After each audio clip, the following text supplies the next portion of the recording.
سلام البنات، ان شاء الله تكونوا كامل بخير. نتوما تشوفوا لا فيديو هاي نروحوا نديروا مع بعض سباغيتي اكسبريس في قدره واحده، وحنا درنا كلش. على بالي تحبوا هذا النوع من لي فيديو. نسحقوا فيها سباغيتي جامبو، بصله. انا درت هنا بصله ونص مع فصوص تاع ثوم، قطع دجاج على حسب افراد عائله. نسحقوا ثاني طوماطيش مصبره، نسحقوا لي زيبيس السمن وزيت. وهيا نبداو بسم الله. نديروا شويه زيت مع السمن في القدره تاعنا، نخليهم يسخنوا مليح، ونديروا لي مورسو تاع الدجاج اللي عندنا. اي مورسو تقدروا ديروا به، ولا حبيتوا ما ديروش كامل ثاني تقدروا ما ديروش، ديروا غير تكتفوا غير بجامبو وتجيكم بزاف بنينه وهايله. نديروا لي مورسو تاع الدجاج تاعنا يتقلاو مليح، نخلوهم يتقلاو باش يطلقوا لنا البنه تاعهم. نزيدوا عليهم البصله مع فصوص الثوم، رحوها مليح باش ما تبقى لكمش قطعه كبيره في لاصوص، وثاني باش تقلي لكم لاصوص تاعكم وتجيكم بنينه. نهبطوا البصل تحت الدجاج باش ما يتحرقناش، ونخلوهم يتقلاو مليح. نزيدوا لي زيبيس، نديروا الملح، فلفل الكحل، توابل تاع الدجاج، الطوماطيش مصبره، كركم، والكيب تاع جامبو. الطوماطيش تبقى ثاني على حسابكم كيفاش تحبوها.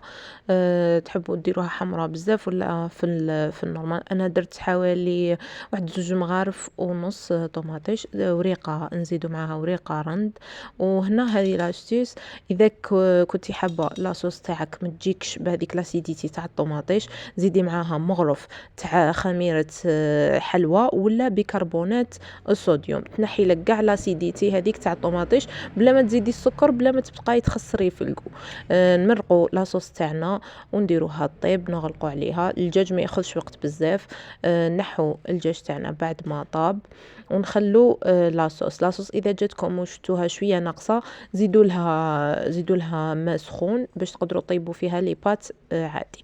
لي بات بلا ما تبقاو تغلوا فيهم ولا تصفوهم، وقع في نفس لاصوص ديروها الطيب كامل كيف كيف.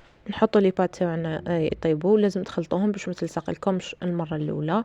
نخلطوهم نخليهم يطيبوا طياب ثاني على حسابكم. تحبوهم طايبين بزاف، تحبوهم في النورمال، كل واحد وكيفاش يحب الطياب تاع لي بات تاعو. هنا كي كتتشرب لي في لاصوص، كي شفتها هكا طفيت عليها وخليتها تشرب، وهكا قدمت لي بات تاوعي جاو بزاف بنان وبصحه والراحه. نتمنى تجربوها، ونتلاقاو في فيديو الجاي. سلامه.